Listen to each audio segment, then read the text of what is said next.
and welcome to another episode of Boundless Body Radio. I'm your host, Casey Ruff, and today we are releasing a special episode from a project that I undertook in 2022 called the Boundless Body Radio Premium Podcast. My intention was to take all of the best clips about one particular topic and put them together as a masterclass to be released behind a paywall with a subscription-based service on Patreon. Well, we didn't have many subscribers, so I'm breaking these episodes up and releasing them here for free so that they can make an impact and hopefully help some people out there. Today's episode was taken from the second series, all about ketosis and the ketogenic diet. This is part one from the second episode, all about doctors and medical professionals using and leveraging a ketogenic diet in their own lives and also in practice. We always appreciate any feedback that you might have, so feel free to leave us a comment on YouTube or on our website at myboundlessbody.com, where you can always book a complimentary 30-minute session with us at any time. Cheers and enjoy part one of this two-part series all about the ketogenic diet and medical professionals.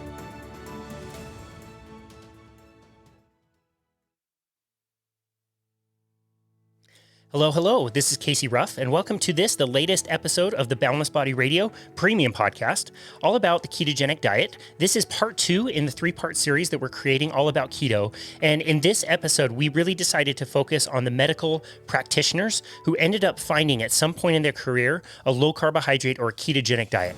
Now, in my life, I really have never personally met a doctor who didn't become a doctor because they didn't want to help somebody. I think that's pretty much universally true. I'm sure there's some bad apples out there, but in my personal experience, whether or not they are following a low carbohydrate diet or know anything about keto, I think that most medical professionals get into what they get into because they really want to help people.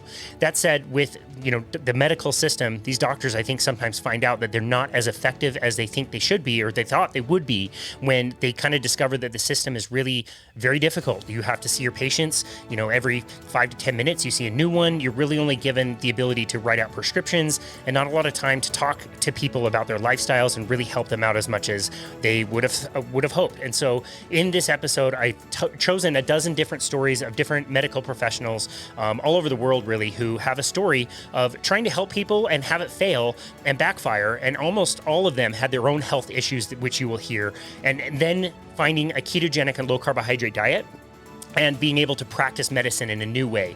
There's three people specifically in these stories that we're going to be mentioning that also had to go on trial for their beliefs and for, telling people that ketogenic or low carbohydrate diets are safe, which they absolutely are. So we're going to get into that. We're going to start out here with a little bit longer story from Dr. Kevin Gendreau. We hosted him on episode 265. I think this is a perfectly relevant one to start out with to show you how difficult it is for these doctors.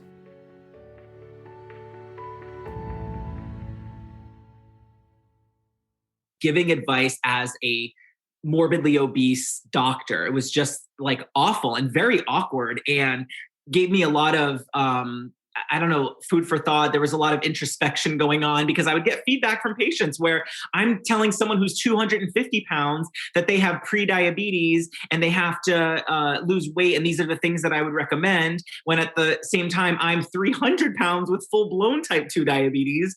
And like my health is worse than theirs. And they're like, look who's talking. That part right there, I cannot even imagine.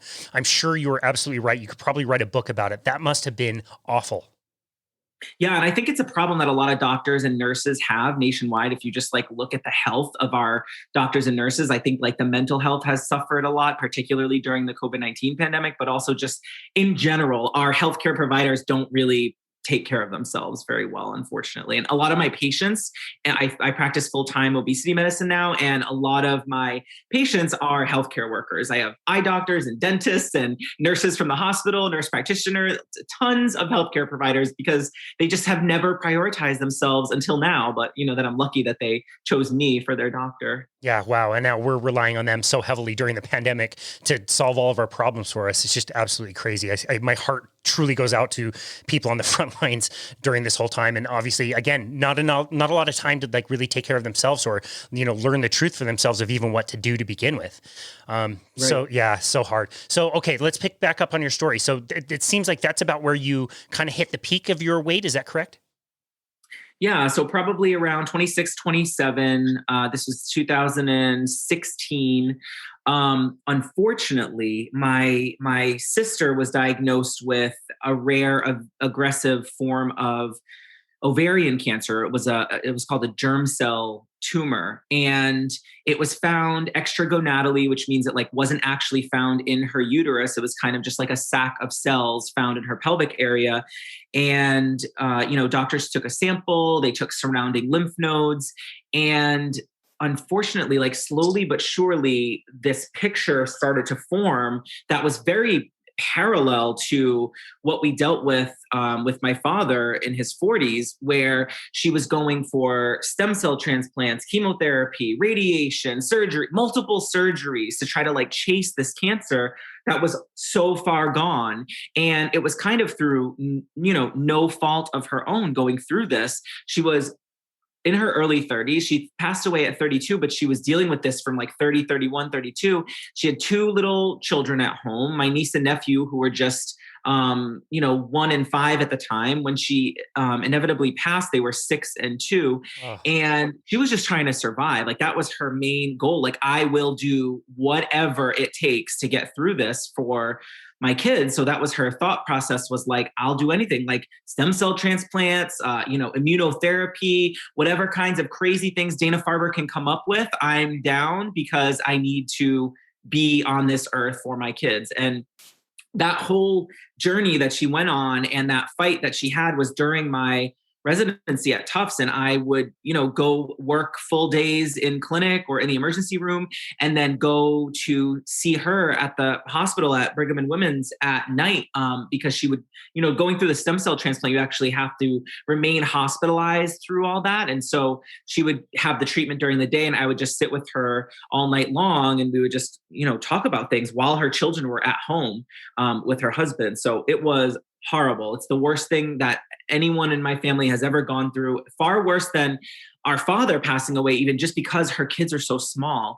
And so that diagnosis, her diagnosis and her whole fight through this really motivated me to choose differently with my own health, because I, at the end of the day, felt that this diagnosis of my own of diabetes and obstructive sleep apnea and fatty liver and high cholesterol and high blood pressure was a choice. Like, she didn't choose to get this rare aggressive form of ovarian cancer, but I was choosing to eat bread and pasta and potatoes and chips and cookies and cereal every single day. And that choice that I was making was harming my health and was actually causing all of this metabolic dysfunction and all of these diagnoses. They really, seemed to me to be a choice, whereas what she was going through was not. So August 1st of 2016, I woke up and I just chose differently. I was like, I'm done with this.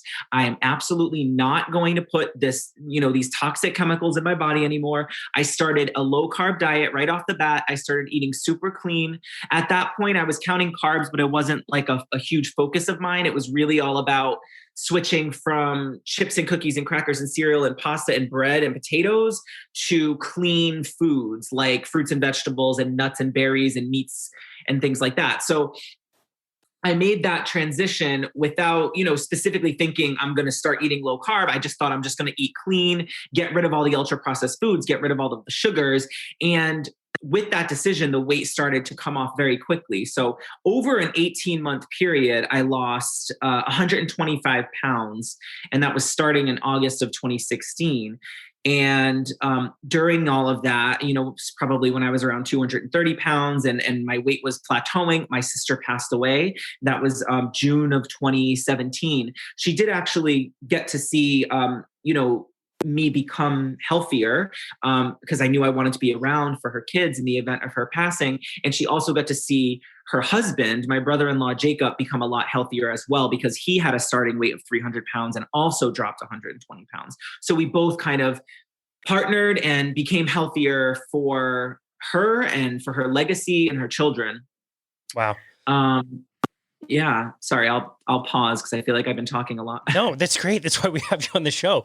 It's really interesting that you started a low carbohydrate diet without even really, having much exposure to a low carbohydrate diet. Was it just recognizing that it was clearly obvious that the foods you were eating were not great for you, and just eliminating them and replacing them with whole food options would kind of give you those results? You had that basic understanding, correct?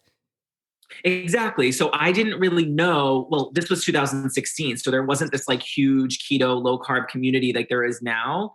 And so I hadn't really done a lot of research, but I clearly saw that with diets like Weight Watchers, calorie counting, portion control, this kind of like rudimentary approach of just like lowering the amount of bread, the amount of cereal, the amount of potatoes or cookies or crackers was never going to work. And I had to like get rid of the most toxic foods from my life completely. And so I just purged my entire apartment of all of the processed crap and all of the sugars. I started drinking coffee black. I started logging all of my food intake. I used MyFitnessPal at the time, and I was like tracking my weight and just eating clean like that. It was usually around 50, 60 grams of total carbohydrates per day. So it was like a naturally low carb approach that was kind of similar to paleo or Whole30. And I was dropping 5 to 10 pounds per month at that point. I mean, if you look at my journey as a whole, like if you look at it as an 18-month process, and you do it by week, it was an average of 2 pounds, 1 to 2 pounds per week over 18 months. But of course, the weight kind of melted away when I first started, just because I was like cleaning my life and my diet from all of these bad foods that I'd become so dependent on over the years. Yeah, I see that all the time where somebody can start that weight loss, and it's really astounding how quickly people can melt away, especially initially. What were some of the challenges that you faced early on? I mean, you really dove into the deep end as far as this goes. It must have been challenging. How was your body feeling at that point?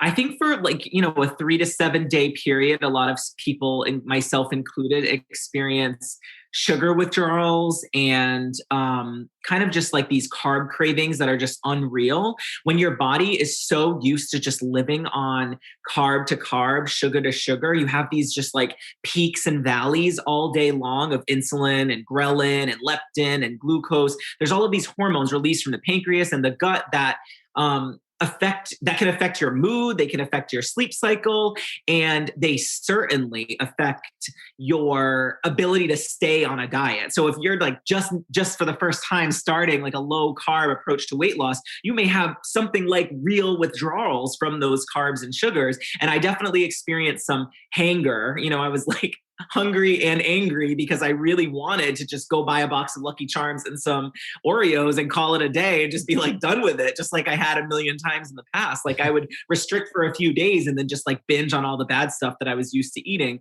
But this time was different because I had such a huge motivating factor that it really kept me on track. And I know not everyone has like a sister dying of cancer, so it's might not be relatable for everybody, but a lot of people have sick family members. Sometimes it's, a first time diagnosis of diabetes and you're fearful of maybe having to like be on insulin for the rest of your life. There's some kind of motivating factor that usually people can kind of cling to during a period like this. And I think if you don't have that, then it makes it really hard to make any sustainable change. Yeah. One of my favorite sayings, when pain increases, hearing improves.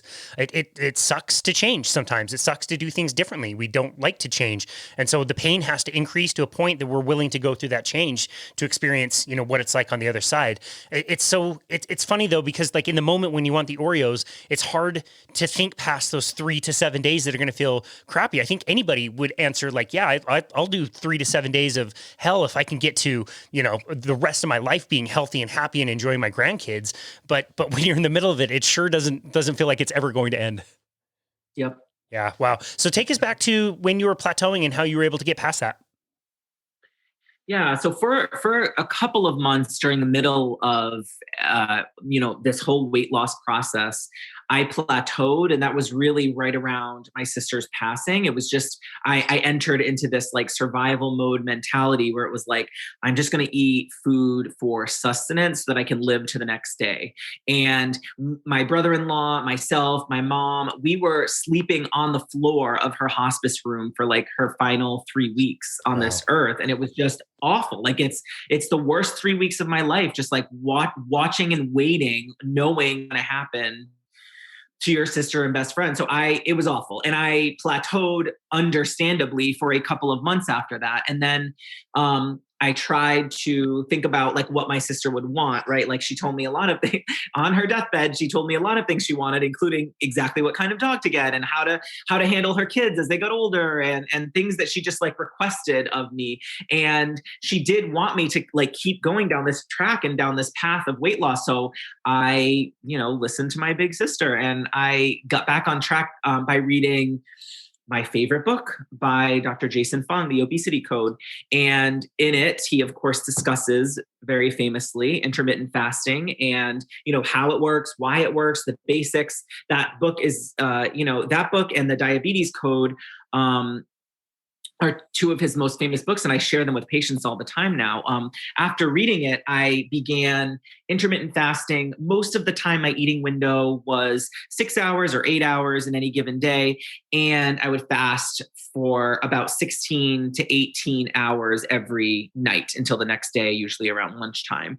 And so once I implemented that, I also at the same time got a little more exact about my carb counts. And so I decided to do somewhere between 20 and 30 net carbs per day or 40 to 50 total carbs per day. And that bracket has been something that really I've kept to for years now. So this is about 5 years ago that I decided to start implementing intermittent fasting and be more specific about the carb count. And that intermittent fasting schedule plus low carb has been my long-term eating plan ever since. And so I did end up losing, most of my excess weight and went from 230 to around 180 something.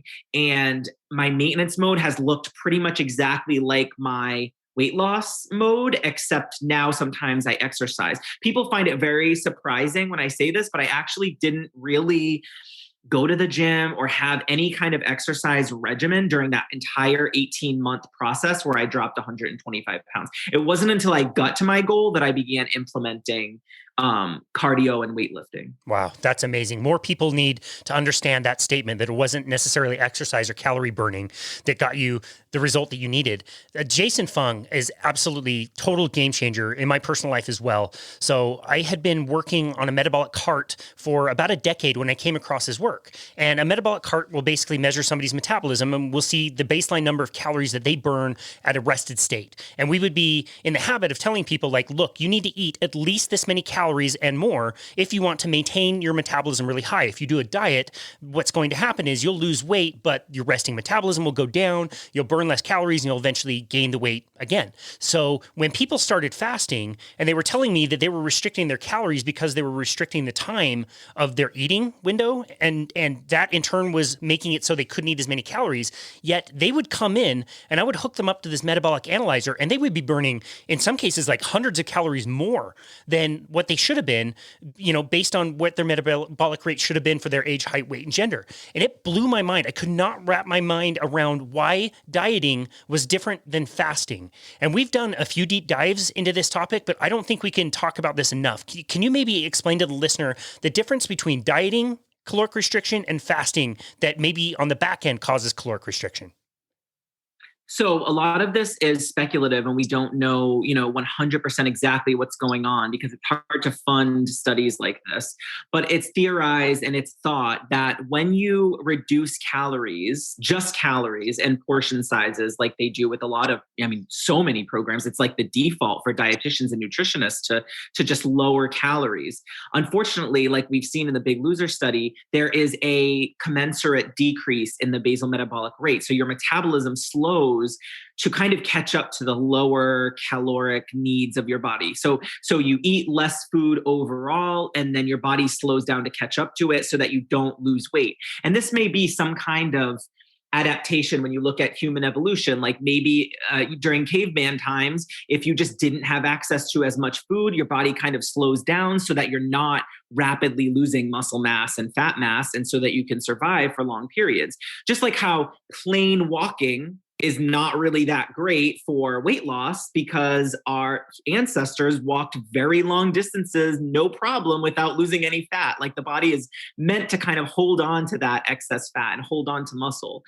So when you look at studies on intermittent fasting and low carb, if you're reducing your carbohydrate count, but not necessarily your calorie count, there's not this decrease in basal metabolic rate, and there's not a muscle loss, but just a fat loss. And the same thing happens with intermittent fasting, which I think is why there's this just like holy grail combination of low carb plus intermittent fasting that so many doctors are now endorsing, because when you combine them, you can lose weight, lose fat mass without losing any muscle mass. and you don't have that decrease in basal metabolic rate, because that's what you really want to avoid. Like in these Biggest Loser studies, you want to avoid your basal metabolic rate going down, because obviously that's not going to do anyone any good. And if you ever go back to eating the number of calories that you were eating before, you will balloon back up to where you were and then some, which is very unfortunate. Yeah, no, I totally agree. Those Biggest Loser studies are so interesting. We will be sure to link to that in the show notes so the listeners can go and check that out. Those are using the same metabolic carts that I used for a better part of my career. One of the things you actually kind of didn't mention in all the benefits of what you can get when you approach dieting and lifestyle this way is a lack of hunger. Can you tell me why you were feeling hangry, before, when you had just gotten started, changing your diet, but with fasting, you would think you would still be very, very hungry, but that kind of ends up going away. Can you explain that a little bit? Yeah, of course. So what's interesting in my own story is that, halfway through the weight loss process, after I dropped 70 something pounds, was when I implemented the intermittent fasting. And, after reading some of the works by Jason Fung and looking into doing my own research on intermittent fasting, it seemed like just a logical progression from, a carb reduction to intermittent fasting. And it's something that most people, like most of my patients in the obesity medicine clinic, realize that they're just naturally less hungry. And most of that has to do with hormones. So, after losing all of my weight, I went to and became board certified by the American Board of Obesity Medicine. And I switched from primary care to a full-time obesity medicine specialist. And I, my day job is to help people lose weight with a variety of different things, like, lifestyle changes and medications, intermittent fasting. And so something that I just would love to talk about is this progression of a low carb to intermittent fasting. Like, I usually don't start with patients right out the gate. Hi, I'm a fasting specialist. Let's start fasting right away. Like, it's not really like that. It really is a progression. So my first visit with a patient is 40 minutes long, and it's almost exclusively about diet. Like, I talk about, history of disordered eating, and I talk about history of diets that people have tried and lifestyle changes that they may have tried.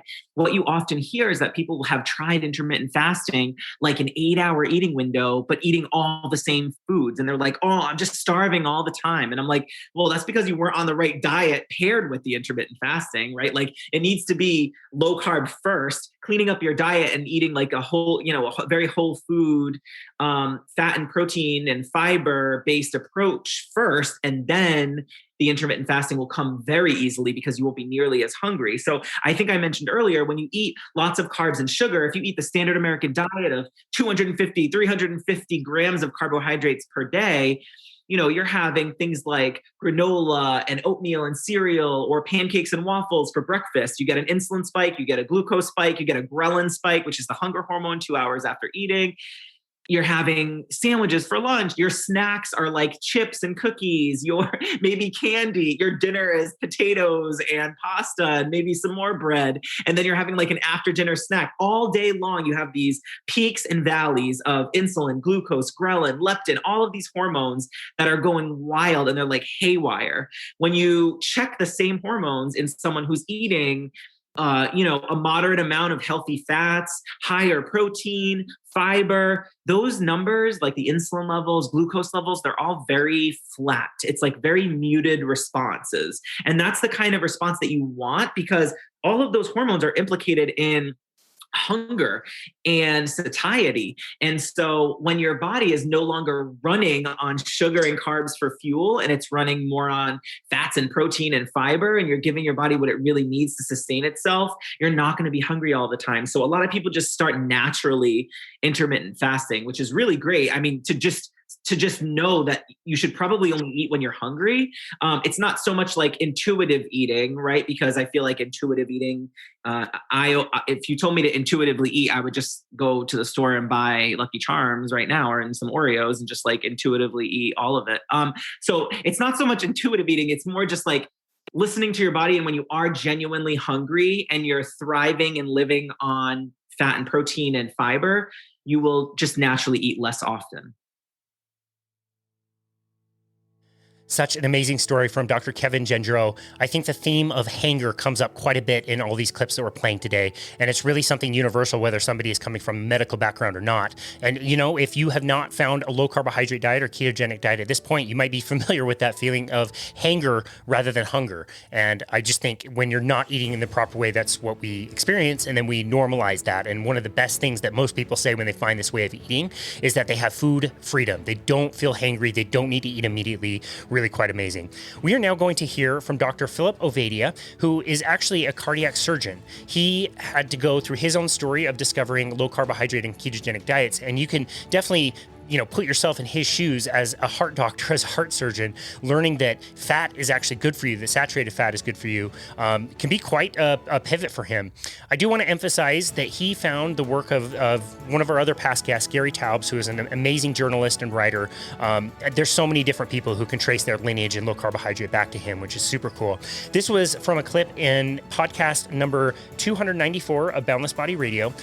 They also hosted me on their podcast, which is called Stay Off My Operating Table, on episode 293 of Boundless Body Radio. We released that as a bonus. You can catch that there. He has a co-host on that show, Jack Heald, who takes the position more of kind of like a layperson who is going through all of these episodes with Philip Ovadia, and he's learning some of this stuff as we're going. And he has also changed his diet. He does a carnivore style diet today and is actually really thriving. And so I think it's an interesting kind of juxtaposition to hear from a medical doctor, whoever their guest is, and also somebody who is just somebody who's done media their whole life and done podcasts and all kinds of stuff like that, but isn't really familiar with the story and is learning as we go. So be sure to check out both of those to get the full story of each of those. And here's our clip with Dr. Philip Ovadia.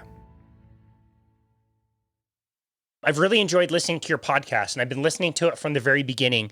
And you and your host kind of go back and forth on some of these terms, which I think is really interesting. And he doesn't have the same medical background that you do. And I kind of try to take myself back to the place that I was before I learned about low carbohydrate diets and ketogenic diets. I'm more used to it now, so I understand this message a lot better than I did. But for somebody who's never heard of any of this stuff, you can get your mind blown pretty quickly learning that this whole idea, the cholesterol, the diet, what heart disease is not exactly what we thought it was and not what we're telling people that it is. It can be pretty stunning, can it? Yeah, definitely. And, realize that I had to go through that transformation myself. 7-8 years ago, I was a morbidly obese, pre-diabetic heart surgeon. And, I had followed all the advice that I was giving my patients. It was everything I had learned in school: eat less, move more, count your calories, eat a low-fat diet, follow the food pyramid. And, it took my own sort of awakening to my health challenges. And, I thankfully came across the alternative thoughts around health and why we get obese and why we get unhealthy, and started applying that to myself. And I was able to fix my problems. And then I realized that these were the same things that could be helping my patients. And, I had to come to that realization that, I had been giving bad advice for 15 and, to 20 years. I had learned misinformation, essentially, things that were wrong.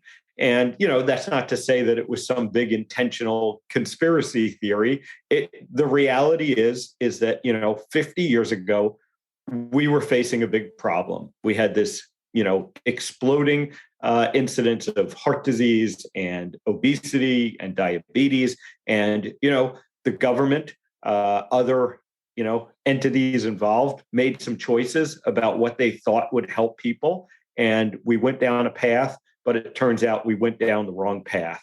And here we are 50 years later, and all those problems that those things were supposed to help with, we have just seen them get exponentially worse. I mean, the obesity rates, the diabetes rates have skyrocketed. Heart disease remains the number one killer in the United States and worldwide.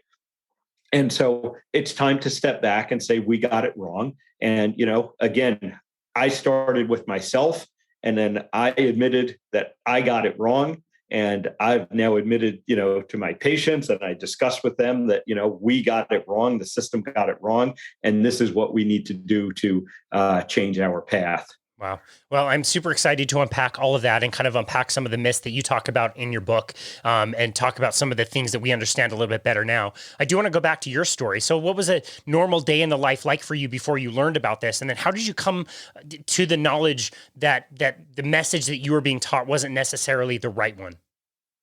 Yeah. So, I think my story is pretty typical. I really was always obese, going back to childhood. And that was despite the fact that, I was a very active child. I played sports year round. I, walked to school, rode my bike, all over the place.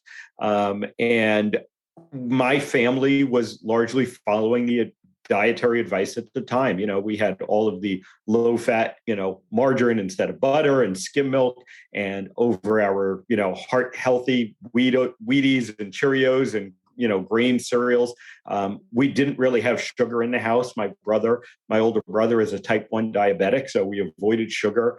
We ate low fat, and our whole family, was obese.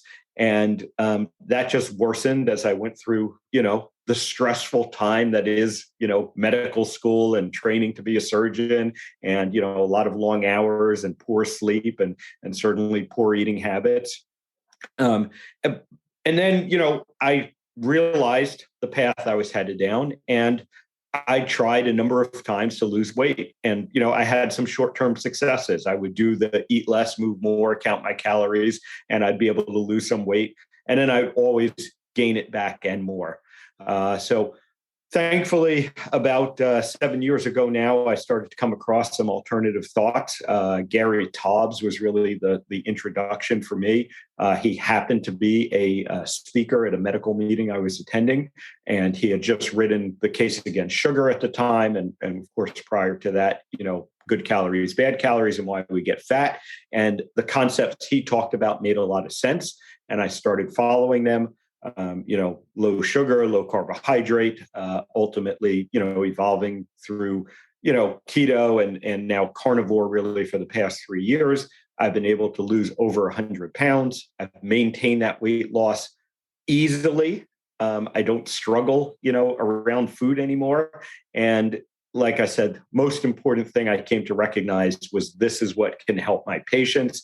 And this same bad advice that was leading to obesity and diabetes is what leads to heart disease and people ending up on my operating table. Wow. So when you look back, I think this is something that we kind of do with people that are overweight or obese.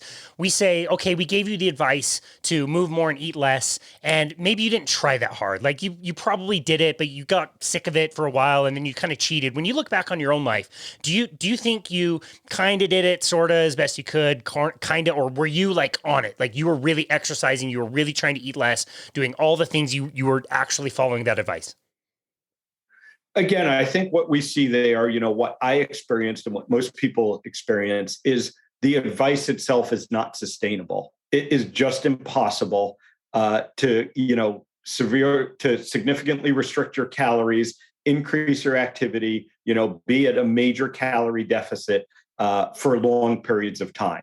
You can do it for the short periods of time, and it works during those short periods of time. Again, I lost 50 pounds probably 3 times in my life. Wow. But I couldn't maintain it because it's not maintainable. It's not sustainable. Ultimately, hunger is one of the most powerful, primitive, instincts we have. And you just can't fight against that indefinitely. And so we need to realize that, yes, people don't follow the advice because the advice simply doesn't work and is not sustainable. And that's why we have to, start thinking about different approaches to the problem. Yeah, I couldn't agree more. I spent over a decade working on a metabolic cart and doing resting metabolic assessments for people. And first of all, you didn't need the cart to see who was doing calorie restriction or who had done it in the past, because you just recognize the body shape. You could tell they're cold, they're moody, retaining weight around the midsection, even if they have lean, long, arms and legs and whatever. But we it confirmed it over and over again. People that did diets and did a lot of calorie burning exercising would drop their metabolic rates by hundreds of calories, and it wouldn't necessarily come back that quickly. I mean, there's that study with all the Biggest Loser contestants where they measured metabolic rate 6 years after doing the contest, and it at that point still had not come back. So you can really damage yourself that way. I do want to go back to the meeting with Gary Taubes. It's just amazing how many people in this world have that person as like the person who taught them about all of this from the beginning. Was it pretty immediate as you were listening to him that these things were like, wow, this is really making sense. Here's all the missing puzzle pieces. Or was it just a seed that was planted that made you think like, maybe I need to study this longer? It clicked in right away for me. And, the concepts he talked about made a lot of sense. I literally read like all 3 of his books within like 4 days, on the airplane home and then over the next few days. And, I said, this makes a lot of sense. Everything he talks about, he cites all the science and, the history, behind these dietary approaches. And I said, what do I have to lose? Everything else has failed. Let me give it a try. And I tried it and it started working and it continued working. And then I looked more into it, being curious, being a physician, I said, okay, why haven't I heard about this before? Why didn't I learn about this in school? And you go back and you see that the data to support it, and you start to, find all the other people who were doing it. And again, this was, 7 years ago or so. It wasn't, certainly as big as it is now, but it started connecting with other physicians, other scientists, other thought leaders.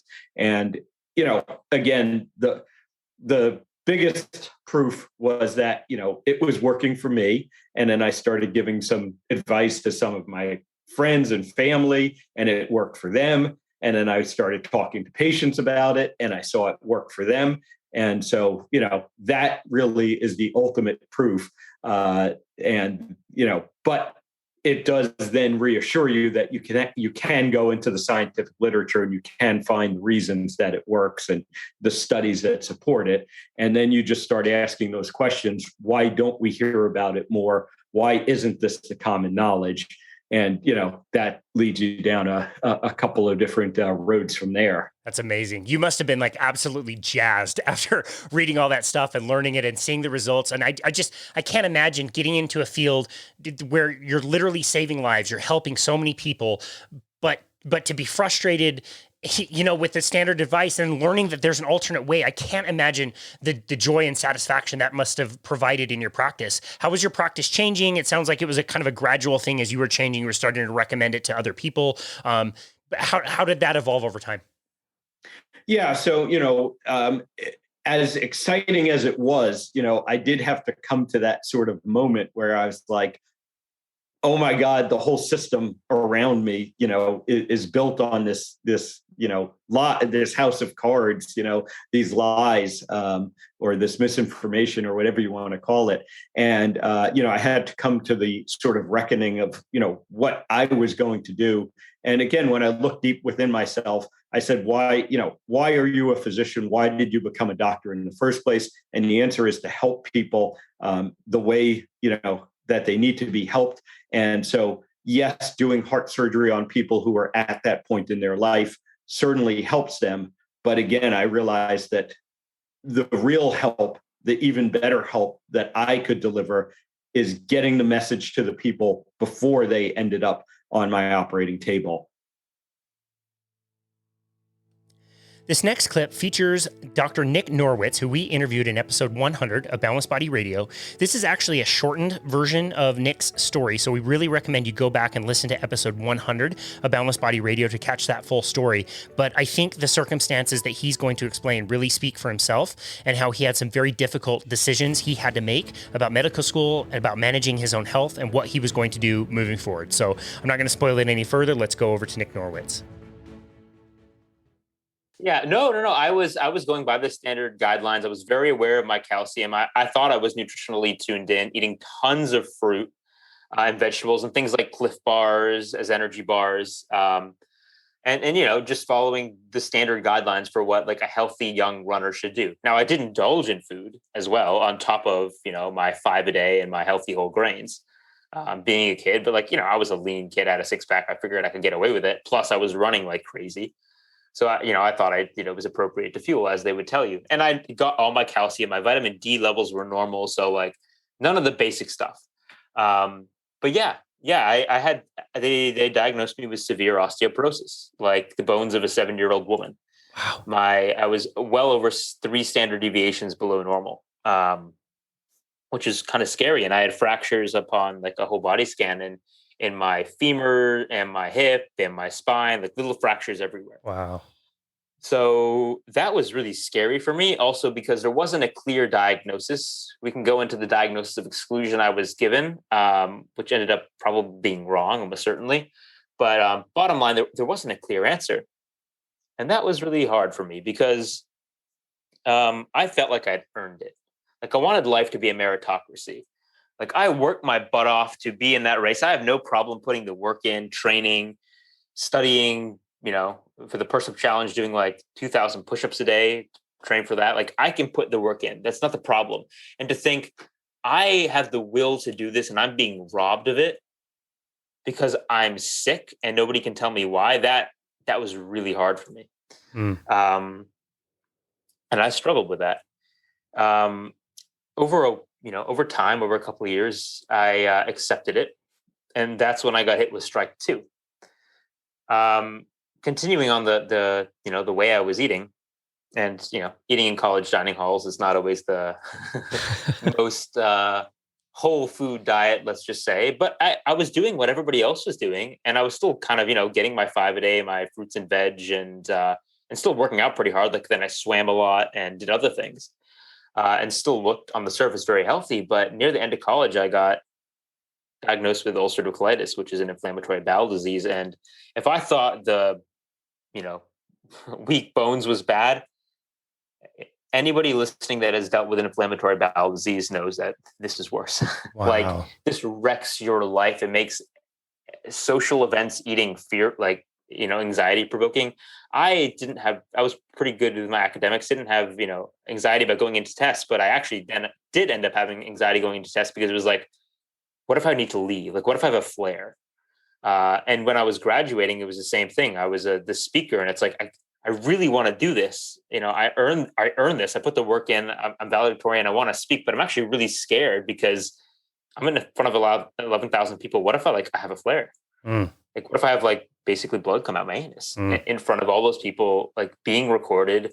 Because you just can't help it. And sometimes the pain is so severe. Like I would just, I couldn't continue my speech if I had really severe pain, and it would be very obvious. And I didn't want to go viral for that reason. So that's what I was dealing with. And I hit it pretty well. You did a great job. I watched that speech this morning. You did an amazing job. I was curious. I was going to ask you, if things would have gone south, what would have happened? That's terrible. I have no idea. I had a little gurgle afterwards, but luckily nothing happened. It was one of those things. It's like when I had the opportunity, it's like I'm very much a yes man, and I'm conscious of my fears. So when they come up and I'm like, there's a chance that I'm going to say no to this opportunity just because I'm scared. Then I'm like, that can't be. I just have to go for it. And so thankfully that came off nicely, I think. It was what it was. And then, so I graduated, and then went to Oxford to do my PhD. I was going to do a PhD at Oxford, then go to Harvard for med school. And so, I lost my running career, which sucked. And then my social life was in the tanks. And, my stomach hurt, and I used to love food. I was a huge foodie, and then I didn't like that. But at least I have my academics. This is something that defines me. And so I can focus on that, right? And then that gets robbed. I get robbed of that too, because I can't focus on my academics when my health really goes to shit, so to speak. Sorry for cussing. But no, not at all. After I moved to Oxford, my colitis got so severe that I just started dropping body weight like gangbusters, and I couldn't stop it. And I ended up having such severe stomach pain at one point, the university rushed me to the hospital one night at 2 a.m. And I was just there for stomach pain, but they started doing tests and, they take your vitals and they're like, oh, geez, like his heart rate. Now, as a point of reference, a low heart rate termed bradycardia is anything below 60 beats per minute. Wow. My heart rate was 28. Wow. On admission. Wow. That's kind of scary. So it's a public health system, the NHS in England. And so they ended up not having a lot of capacity. They shuffled me over to the palliative care ward, which is the death ward. So I'm the youngest person there, probably by like 50, 60 years. There are people around me. It's the first time I ever experienced death. Somebody died, people with dementia running around. I couldn't sleep for the 3 days I was there because I was hooked up to monitors that would you couldn't turn the alarm off if my heart rate dropped below 30. So basically I just couldn't sleep, and all the screaming. And after those 3 days, I got discharged with a heart rate in the 20s. It was and really with no answer. They threw something at me that was a terrible hypothesis. And I don't speak ill of my physicians except for this singular episode. And other physicians in my life would back me. Like, you do not discharge someone with a heart rate that low under the auspices that their heart rate is in the 20s because of turmeric. Yes, that's right. The spice turmeric. I was going to ask you about that. That's so interesting.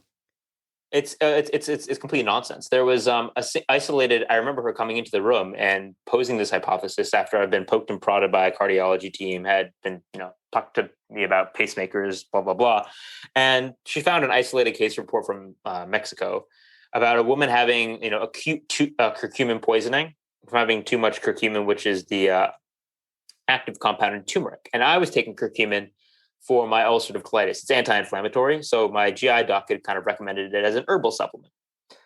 So I was taking it, but that was acute turmeric poisoning. I had been taking this for 6 months with no problem, continuously, chronically. So it wasn't the same scenario. Plus, the half-life of curcumin in the body, which is the amount of time it takes for half the substance to get removed from the body, is about 6 to 7 hours.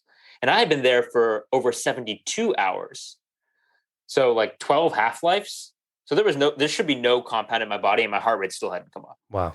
Like, there was no way that this hypothesis was accurate, but I was discharged nonetheless. So in general, my endocrinology team, my bone team, my gut team, like, they're all phenomenal. Like, this is the one singular episode I'm a little bit like bitter about, but I actually thank them for it because it was the straw that broke, my back in this case, rather than the camel's.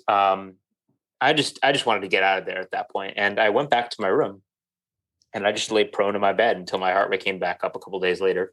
I don't know why. That was actually my 23rd birthday. Wow. I remember being my 23rd birthday, sipping a vanilla pudding, like liquid drink as a meal supplement because that's all I could handle. And just thinking to myself, like,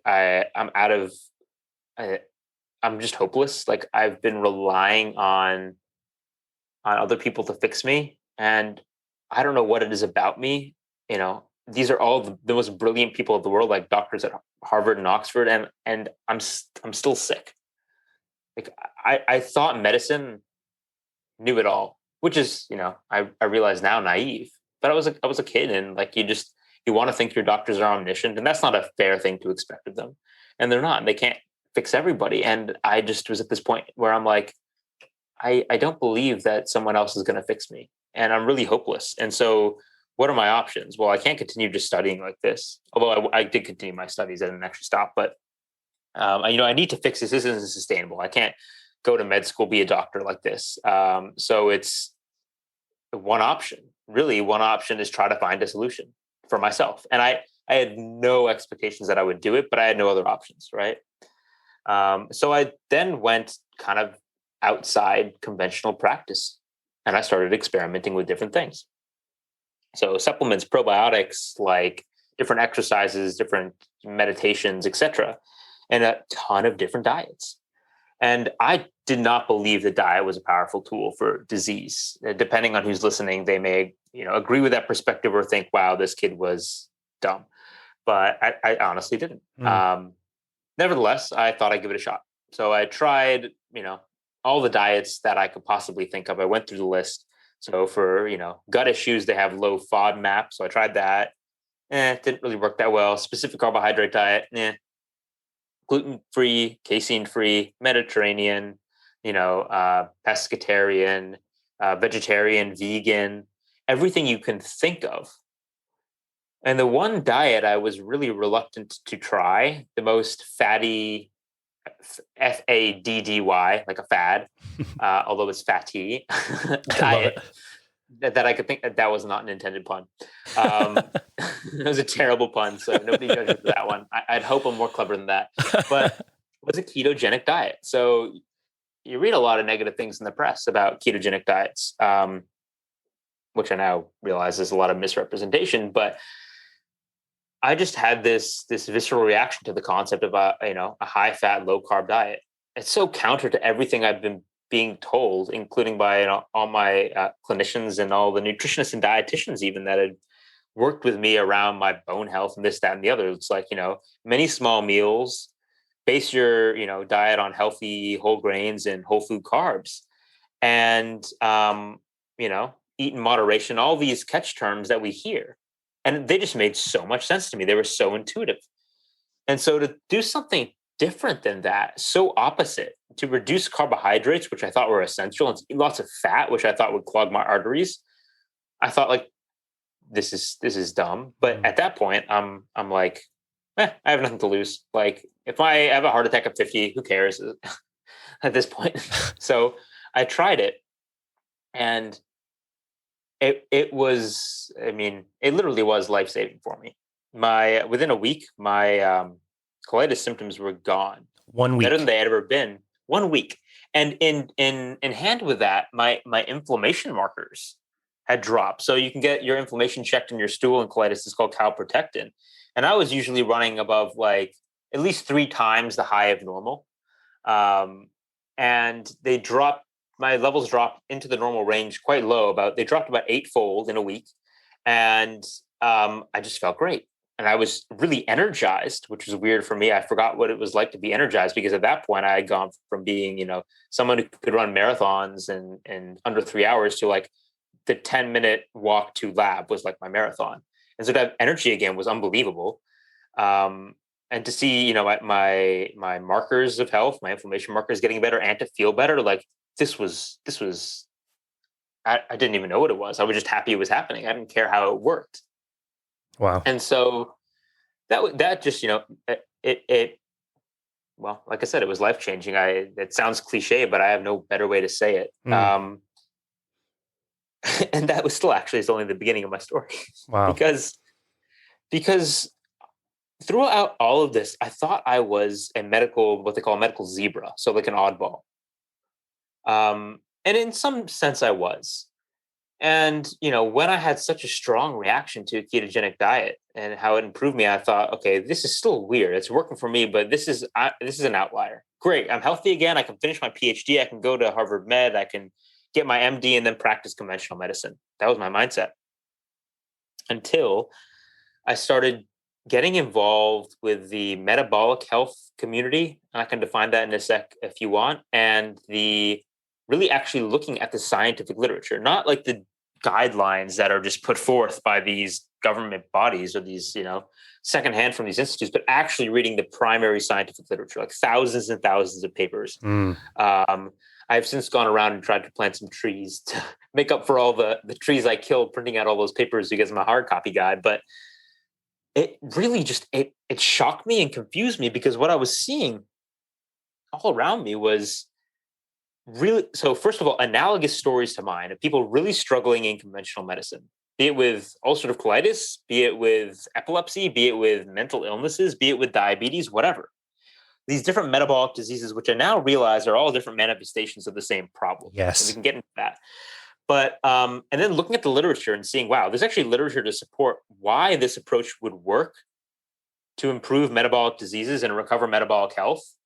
And there's actually very little literature supporting the standard guidelines. So now I'm faced with this dilemma of, okay, I'm now looking at a population, health perspective, and I'm seeing what we're doing doesn't work. I mean, since the guidelines were implemented in 1980, obesity rates have only, increased at a faster rate, along with things like diabetes and Alzheimer's. And I got better, and I'm seeing people around me get better. And I see the scientific mechanistic literature and like the randomized controlled trials, and they all kind of point to the same thing. It's like, what are we doing? Yep. And this is the point where I got confused and passionate about figuring out why we have this discrepancy and how I can spend my life now, my medical career, my professional career in every capacity, trying to shift things in a way such that people don't have to go through this path that people do now, where they suffer, and they suffer with metabolic diseases until they become a little bit disillusioned, unfortunately, and they grasp for straws. And some of them find a solution like I did in metabolic health, a part of which is food is medicine.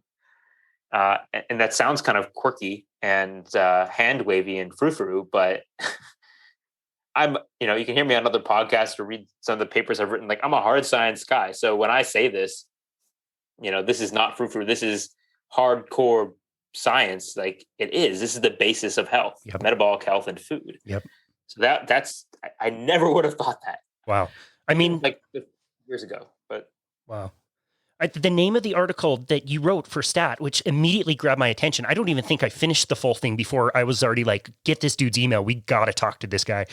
A ketogenic diet brought me back to life. Will believing in its effectiveness make me a pariah in medical school? I mean, think about that. Yeah. Wow. First things first, I did not come up with that title. The editor did, in full transparency. That said, there's an element of that. And it's something I kind of battle with. It's like, I'm going into a conventional system where what I think is right based on my understanding of the literature and my experiences and, not only anecdotes, but people that I've helped clinically. I work as a metabolic health practitioner now, not out of, I didn't aim to do that, but I was running clinical trials in Oxford, and I kept on pointing people to nutritionists who wanted to, they were involved in the trial, and I would talk to them about nutrition, while we were debating around. And then they'd want to get their diet in tune after the study. So I point them to a nutritionist. They come back saying, Nick, this isn't working for me. Can you help me? And I kept on saying no, until I finally, I just have to say yes. Because like I said, I'm a yes man. And I started just applying the principles and seeing phenomenal results. People reversing diabetes and pre-diabetes, having neurological symptoms improve, dropping weight and finding it actually really easy to lose weight and maintain weight and get healthier by all blood markers, cardiovascular risk, like diabetes markers, everything. And so now I'm working with people clinically. I'm like, wow, this isn't actually that hard once you understand the principle. So what's going on? So, I'm pretty confident. I hedged probably more in the article, just as somewhat of a tactful move, and also to be, humble about my perspective. I realize my point in life and career, but I'm pretty confident that this needs to be part of mainstream medicine. Metabolic health needs to be part of mainstream medicine. And I know a lot of clinicians that would agree with me. We are going to go from Nick Norwitt's story and him finding the low carbohydrate diet and lifestyle through doing a lot of research and studies to another doctor who had to do the same thing. This is Dr. Tro, who's known as Dr. Tro. We interviewed him on episode 322 of Boundless Body Radio. We also interviewed his wife, Rosette, who is an amazing person as well and does a lot in the low carbohydrate space. But since this is more geared to medical professionals, we're just going to shorten this up to be Tro's story and what he did to find a better way forward for himself and for his patients. Grew up in a family who was obese, and I wanted to make a change. I wanted to make a difference in myself and their lives. I didn't want to just, I didn't want to just be like everybody else, right? I wanted to beat the gene. I wanted to beat obesity. So I was passionate about going to medical school at a very young age, right? And I knew at 13 I was going to go to medical school. And fast forward, I go to medical school, gain 20 pounds a year, go to residency, gain 20 pounds a year, and find myself, we get married in medical school. I meet Rosette. She watches me grow, literally grow, when my medical career, but also, horizontally grow. And so, we had two kids together, and she's, She's now pregnant, just about pregnant with our third kid. And, this is 7-8 years ago. And I'm a 350-pound board certified doctor then. And she says to me, why can't you just figure this out? You're a smart doctor. She really hustled me and played me really well. She played on my ego. She's like, well, you're a smart guy. Go figure this out. I was a chief resident at Yale. And, she played on those. She's an attorney, so she knows how to, Yikes. negotiate and manipulate. And of course, I don't win any arguments. So here's the truth is she's like, go figure this out. And so what do you do when you're going to go figure it out? I was like, well, if this was pneumonia, I'd go look at the literature. I'd go look at the studies. I'd go look at the guidelines. I'd look at the studies that power the guidelines. I'd review the people that disagree with the guideline. I'd look at everything, right? So I went to the nutrition literature, and what you'll quickly find is it's all a bunch of lies. The guidelines are a joke. Okay, eat 5 to 7 fruits, have 12 servings of grains, eat a bunch of heart healthy whole grain. It's just a joke. Pragmatically speaking, people who ate less carbohydrates always lost more weight, no matter what diet you looked at, right? Not by much. So when I first looked at the literature, looking at the A to Z trial, all these trials, diet fit, right? Always low carb did better. So I'm like, wait a second. If this was a drug for pneumonia and one drug always did better, I would choose that drug. So for me, it was just passionate. If anything, I had vegan, predilections because, as a young kid, that's how I lost weight. So, and I grew up, my dad gardened and he had a garden. He ate, countless vegetables. I never met somebody who ate more vegetables. Nuts and vegetables. So I had no skin in the game. I had no bias. There was no, and it's only when I went to the literature, when I read all of the studies, all of the data that powers the BS we hear, literally right now, the CDC, our CDC says diabetics should eat 60% carbohydrates. Insanity. Yeah, you're laughing because it's a joke. It's a joke. Harvard, where do they get their data from? Why do they lump fruits and vegetables together? Because the vegetables always get a lower mortality the more you eat. But the more fruit you eat after 2 servings, your mortality goes up. So they're lumping fruits and vegetables and whole grains, right, to push like this, this food policy that's insane. It doesn't help people. In fact, there was a study just this week that was published that showed if you had 4 servings of fruit with fatty liver, your fatty liver got worse. Your diabetes got worse. So more fruit. So anyway, when you look in the literature, this nonsense, it quickly unravels. And every single interventional trial shows low carb does better. So I'm 350 pounds. My wife looks at me and she's like, you really should lose some weight. Like, I care about you. And the fortune teller said you're going to die, at a young age, right? Like she saw a fortune teller said that I was going to die. So, and so I just did what the evidence said would lower my carbs, right? And then all of a sudden, my mood's better, okay? My weight's coming off. I'm not hungry. My blood sugar is perfect. And then fast forward 2 years later, or 3 years later, 150 pounds are off. And I've read over 2,000 studies, maybe 3,000 studies, over 300 books, diet books, 3 obesity medicine textbooks. I'm board certified now in obesity medicine. I'm the founding member of I'm on the board of directors for the Society of Metabolic Health Practitioners, where we actually teach the data now, right? We teach the science now, where the responsibility is to train other physicians. That's our calling, right? Because I wish that existed 8 years ago, right? When I was a helpless 350-pound doctor. So anyway, I lost 150 pounds and I dedicated my life to ending obesity and ending diabetes. Wow. So I started a clinic. I left. You can't practice in the insurance model if you actually want to help people. So I left my cushy job and my wife was terrified. Oh, yes. I took out a huge business loan. My wife was terrified. Okay. Still terrified. Right.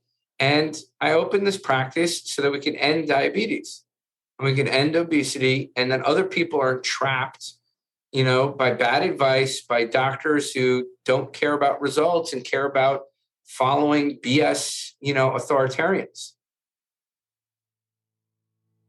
We have heard from Amanda Decker in previous episodes of the Boundless Body Radio Premium Podcast. We have also hosted her on Boundless Body Radio on episode 161. I wanted to include this clip because I think it's just absolutely touching how she was able to change her life and fix her own health. And then the stories of her taking her message of low carbohydrate and ketogenic diets to her patients and how that changed her entire career. I just absolutely love this story. I think it's so touching. I restricted my sugar and I cut out all grains and starchy things. And I just focused on eating meat and veggies. And it kind of sent me down this rabbit hole of, well, if this works for me, why did it work? And how can I make that happen for everybody else in my practice? So.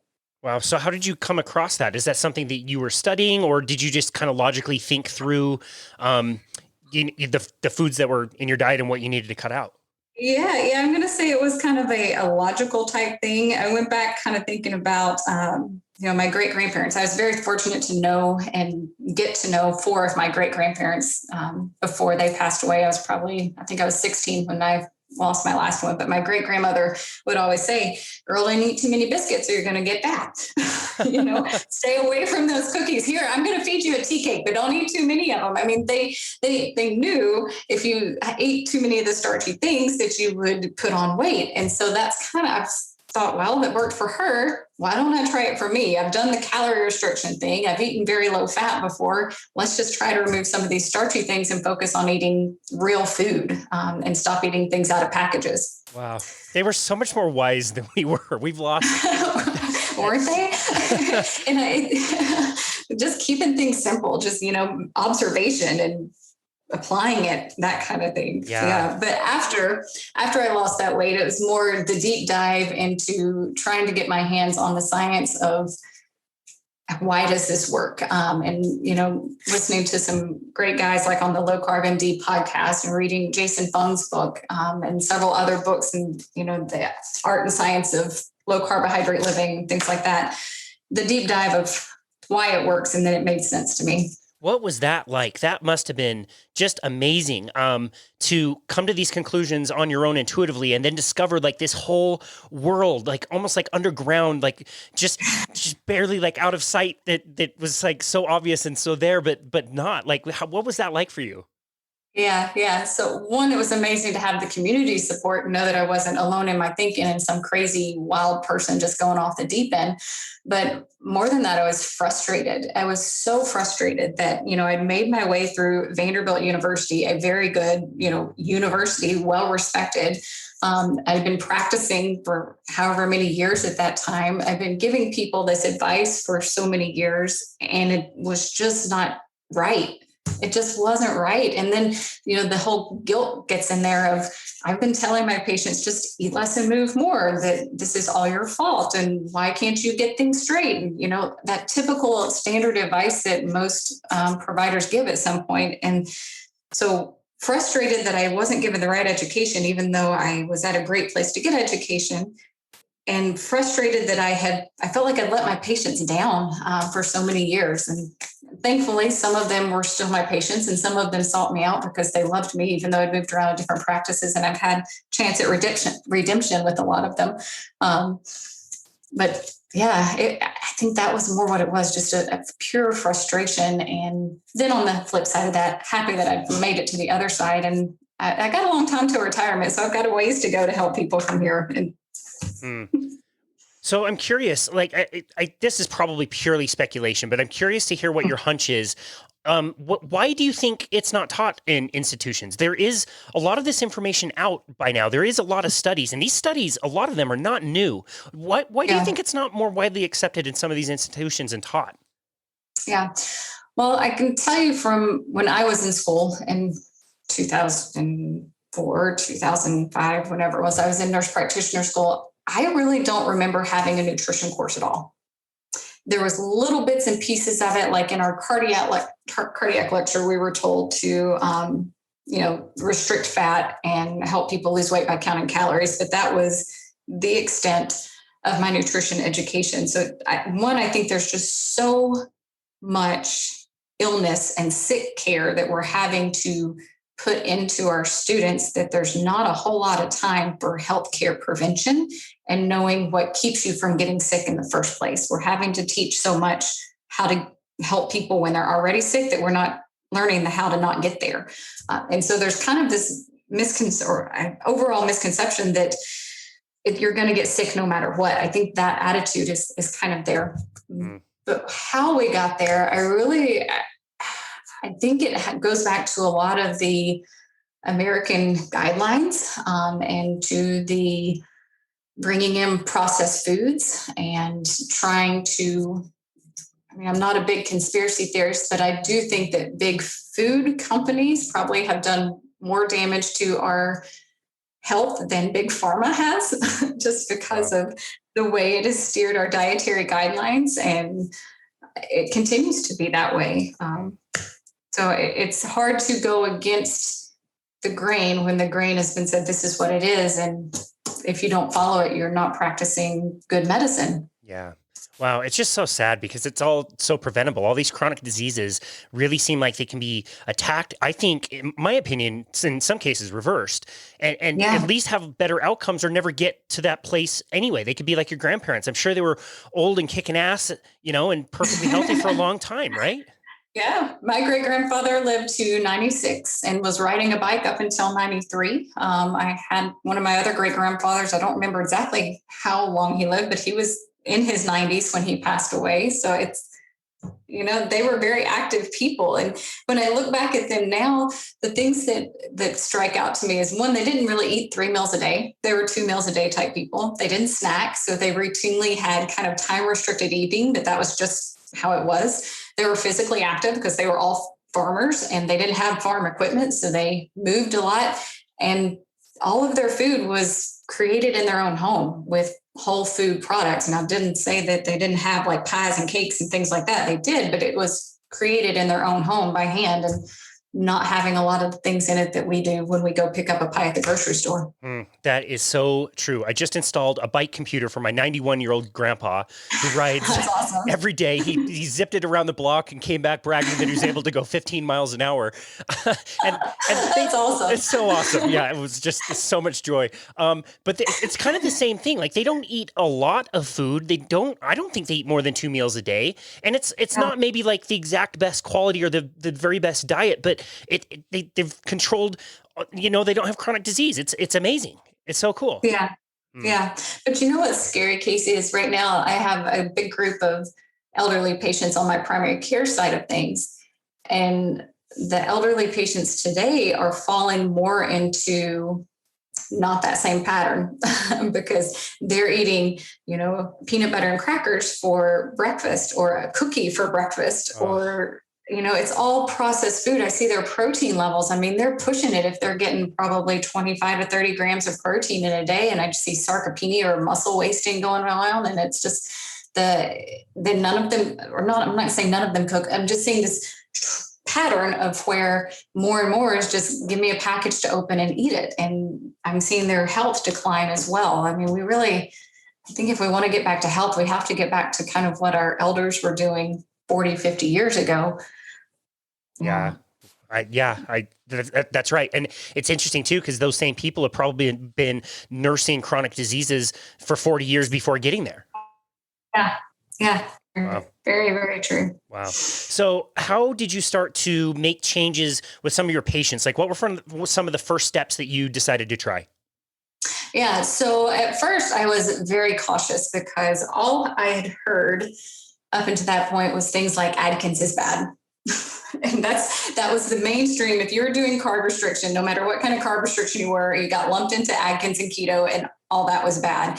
And I was a little fearful if I started charting that I was telling people to do this, that I was going to get kicked out of my medical group or something, that it just was going to be bad. And I took a minute. It's like, wait, I know this is not bad because I've done it for myself. At this point, my husband had joined along with me in this. I'm seeing what it's doing for us.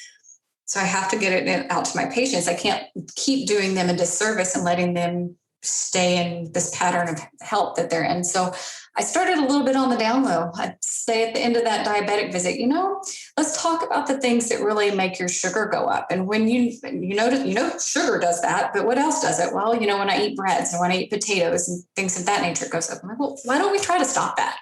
Let me just see if we can stop those things and see if our sugar gets better. And then people would come in for and complain about gaining weight. I'm like, well, I lost weight by cutting out a lot of my starchy things and trying to eat more real vegetables and less of the things out of packages and breads and things. And so I started to see people make changes and implement of it, and their weight start to go down. And it just kind of built from there, starting to become more brave and saying, all right, we're going to go on a low carb diet, or I want you to go on a keto diet because here's the science. I have these articles now that says this is safe, and I have got clinical guidelines from the SMHP and Low Carb USA, put them out as well, that says it's safe and you have health conditions that could benefit from this. So let's give it a try. And so it's just kind of baby step, put my feet in the waters, and then built from there. Wow, that's so cool. What was it like? Like, how did you feel when the first patients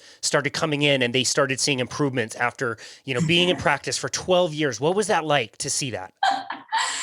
I definitely remember the first time that I actually got to take someone's medicine away, and I was blown away. I was like, I've never removed a medicine that I started for a chronic disease, but you obviously need it because your blood sugars are normal. You don't need this anymore. And it was almost like a high. It was a good natural high of, wait, I can really help people get better, and they don't have to live with that disease anymore. And, to give them the power to say, I have this condition, but it's not me, and it doesn't have to be me in the future, and I can fix that.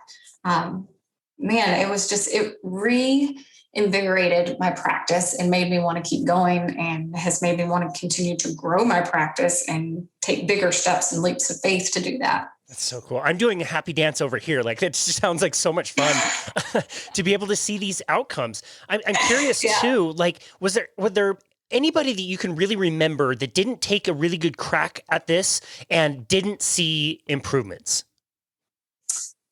So you mean that they really went all in, they did everything that I said and didn't see improvements whatsoever? Yeah. Have you ever seen anybody like really try and just like fail? It didn't work.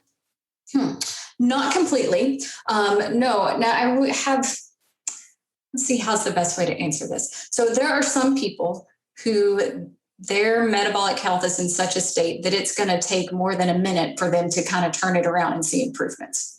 So they might have to make the changes and live in those changes for several months before they really kind of start to see it. And part of that is, coaching the patient to not quit, not give up. I have a patient recently who's kind of a good example of this. A gentleman came in because he's already had one leg amputated. He's not diabetic, but he has peripheral vascular disease. One leg amputated. The other leg looked like it needed to be amputated. I mean, the leg looked scary, had a wound on it, multiple wounds on it, oozing red. I couldn't feel pulses in it, but he was sitting here by his orthopedist because he needed a knee replacement in his leg, and he couldn't because he was too obese to have the knee replacement. He hadn't weighed in a long time. He weighed over 400 pounds. I don't remember exactly how much he weighed, but we took waist. I always take waist measurements, neck measurements, things like that when they come in. And he was practicing a juicing diet, more of a vegetarian-based diet at the time. And I was like, well, this is not serving you. Let's change it. And he said, I'll do whatever you tell me to do. I've got to get better. If I don't, I'm going to lose this leg. And I can't walk right now because I can't get my knee replacement, and I need to lose this leg. It was a hot mess basically. And he knew it. And he's like, I'm desperate. I was like, well, go keto. He's like, what? I'm like, yeah, I want you to go keto. We got to get weight off of you. We got to get it off now. So 6 weeks later, he hadn't lost a pound, hadn't lost a single pound. He's like, I'm so frustrated. I don't understand. I'm doing everything that you're telling me, and I sleep better, and my clothes fit better, and my leg looks better. I'm down to 1 wound instead of 4 wounds, and I can now feel pulses in the bottom of your foot. He lost 5.5 inches around his waist, Casey. Wow. How this happened. I don't know why the pounds didn't come off. The 5.5 inches, and he sleeps better, and his clothes fit better, and his leg has shown improvement in just 6 weeks. So to answer that question, that's a long roundabout thing, but no, I have not seen anyone who has done everything that I say and had absolutely no improvements. It may not be the improvements that they think they're going to have right off the bat. It may not be the improvements that they are wanting right off the bat, but there are improvements there if they're doing it. Wow, that's so amazing. What a cool story. I mean, if you had a pill that could do, it would improve your life somehow, maybe not as much as you think, maybe more than you could ever consider or imagine, like everybody would take it. It'd be amazing. Yeah. Yeah. Wow. And for the listener, like if you have not seen a diabetic leg, oh my goodness, you can't unsee that. If you've watched Vinnie Tortorich's documentary Fat, talking to Dr. Gary Fettke, and they show a scene and you can't like cringe away fast enough because it's like happening. And it is some of the gnarliest scene. It's one of the gnarliest scenes I've ever seen in my life. So if that alone doesn't scare you into changing some of your habits. Yeah, so scary. I'm curious to hear, like, it doesn't have to be like a major one, but just the first one that comes ahead. Some of your other favorite stories from people that have really changed their lives. Yeah. So actually, I wrote down a couple before this podcast because I think stories make it so much more real. But I have a lady. She's 74 years old. She has diabetes. She's had diabetes 30, 40 years. Before I was her primary care, but like probably 15, 20 years ago, she had a different primary care, and she had done a low-carb diet and had gotten herself off of her insulin, off of all of her treatments that she was on at that time for her diabetes. And her doctor told her at that time, you have to quit this diet or you're going to have a heart attack. You're going to kill yourself. The fear mongering that was there. The woman had just gotten herself off of all of her insulin and all of her diabetes medicine. But because this provider who was not very well educated on this, and I get it, 15, 20 years ago, there was even more fear about keto than there is now. So she quit the diet. Guess what? She ended up right back on all of her insulin, all of her other stuff. In that meantime, she also she was in a car accident and had a traumatic brain injury. And so she has some memory loss, some balance issues, and some things related to that. Well, I had been seeing her for a couple of years, and she's like, Amanda, I'm just frustrated. I don't want to be diabetic anymore. I hate taking all this insulin. I hate taking all this medicine. I don't feel good. And I was like, well, why don't you try keto? She goes, well, I did that, and my doctor told me I was going to kill myself. I was like, but you're not. It's like, just go do it back again. So within a month, she was off her insulin again. She was off 3 of her other meds. She's lost 27 pounds. But she's also seeing cognition improvement. She's like, I can recall things that I couldn't recall before. I'm not as anxious. And my kids tell me that I have a more clear brain and I'm not as snippy with them. All because she went back on this keto diet. I'm like, man, had she not ever been taken off of it and had this traumatic brain injury, would she have even had all of these issues to deal with? Because, ketones are also a alternate fuel for the brain. And when you go through a traumatic brain injury, that brain injury is using all of that sugar. So you got to feed it with something and feed it with ketones.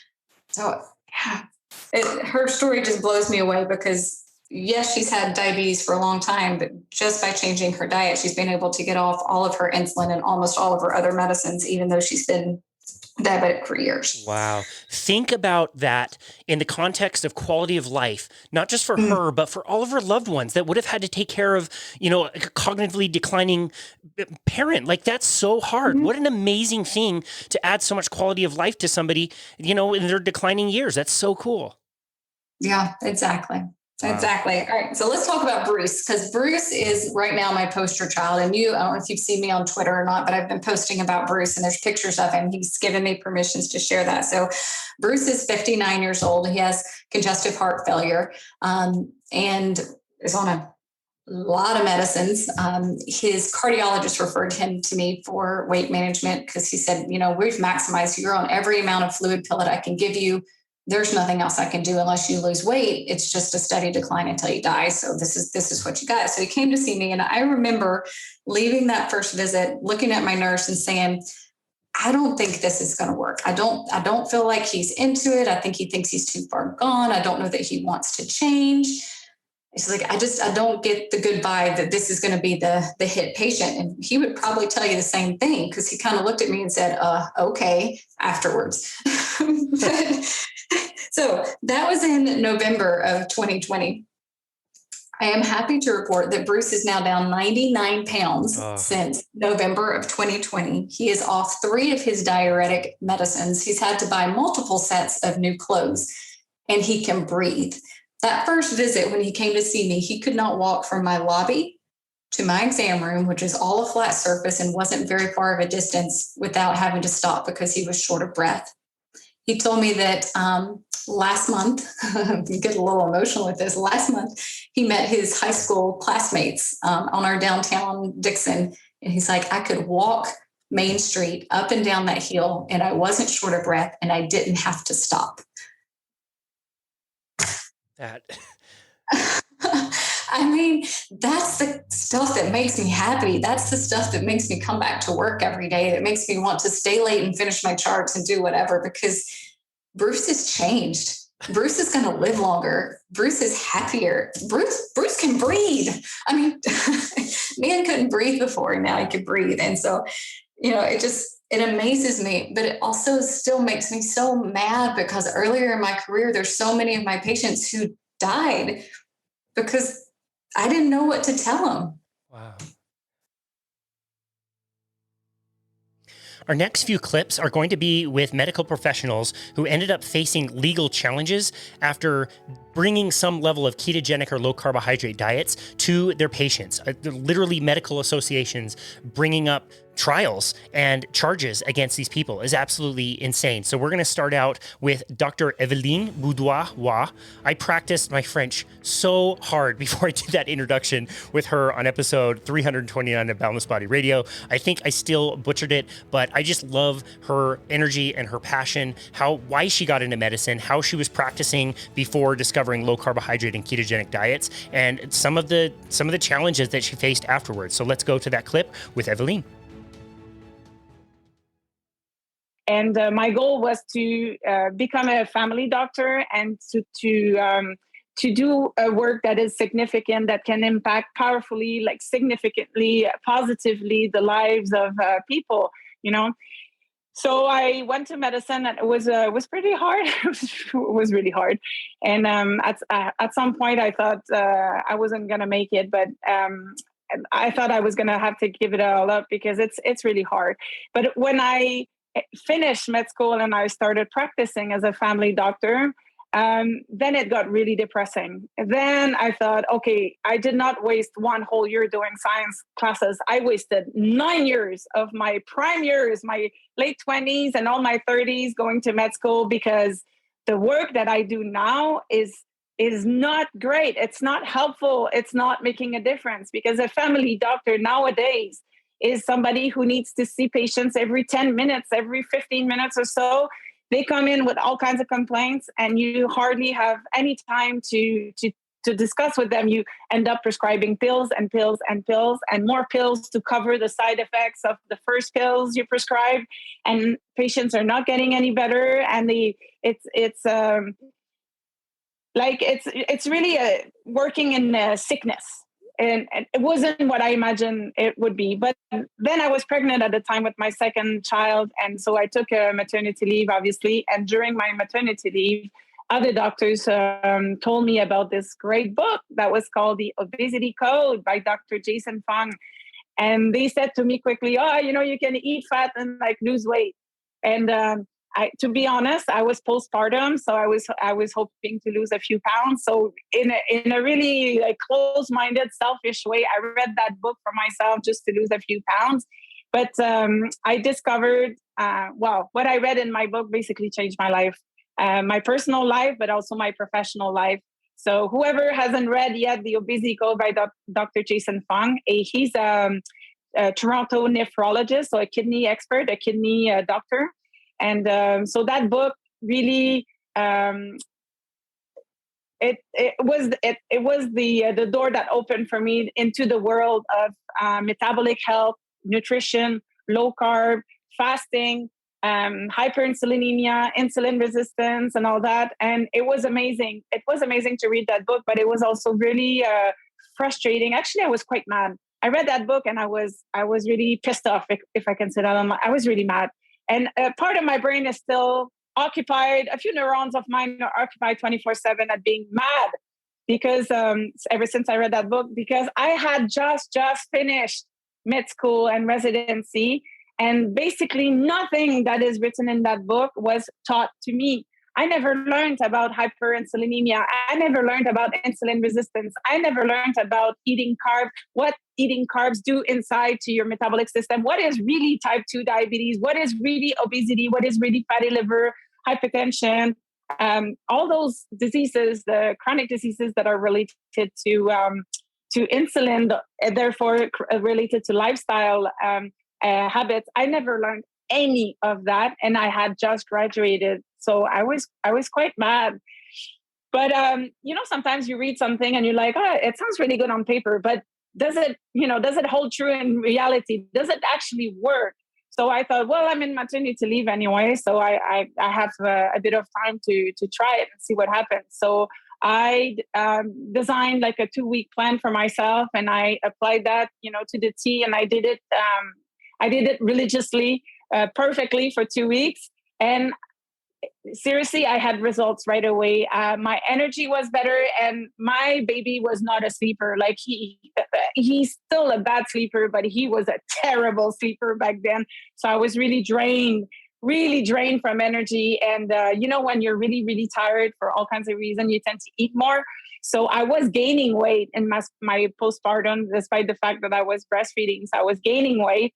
And all of a sudden, I wasn't sleeping anymore. I wasn't exercising anymore. I wasn't doing anything different except what I was eating and what I was not eating. And that I started losing weight, but I started to get more energy. I started to get more mental clarity. I started to feel better, to be in a better mood.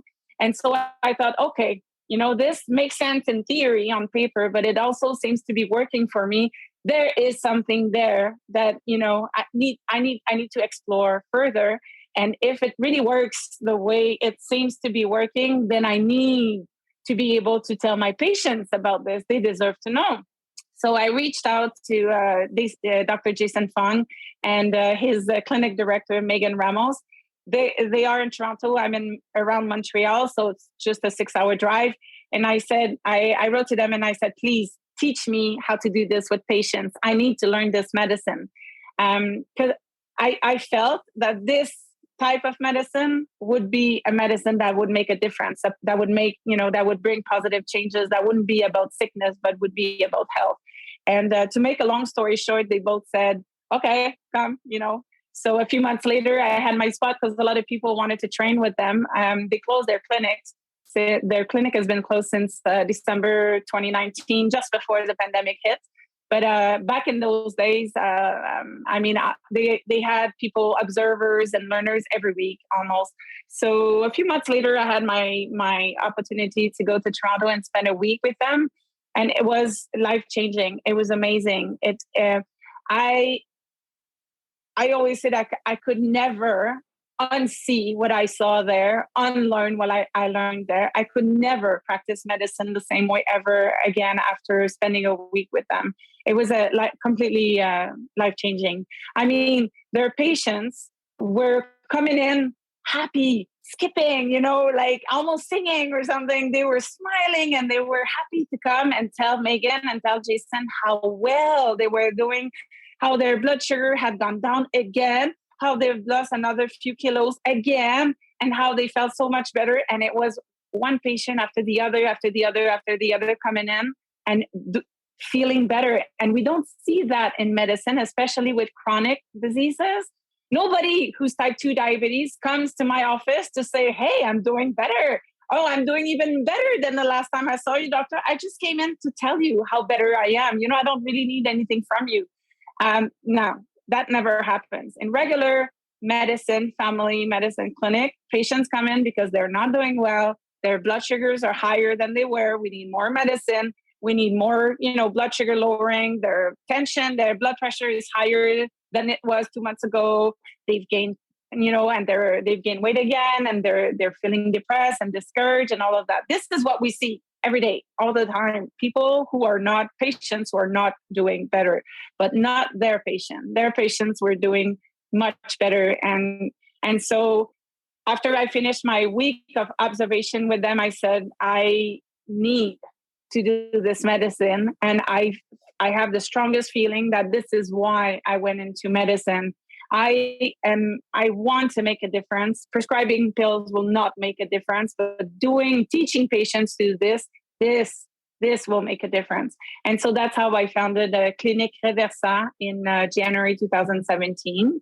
And it's a not-for-profit, but it's not free because we have to pay for the nurses, the kinesiologists, the psychologists, the admin assistant, the coaches, everybody who's involved in that multidisciplinary team.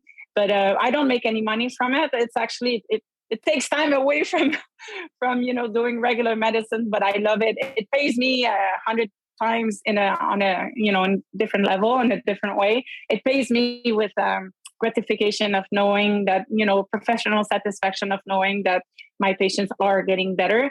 Since we founded the clinic in 2017, we've had approximately 2,000 patients come in for the 6-month program. So we have like a cohort of about 16 patients around every 2 weeks or so.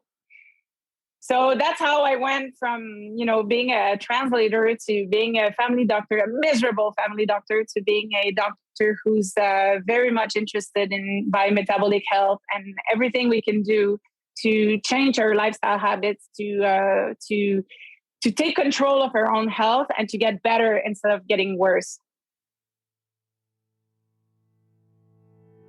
Thank you so very much for listening to this special episode taken from the Boundless Body Radio Premium Podcast.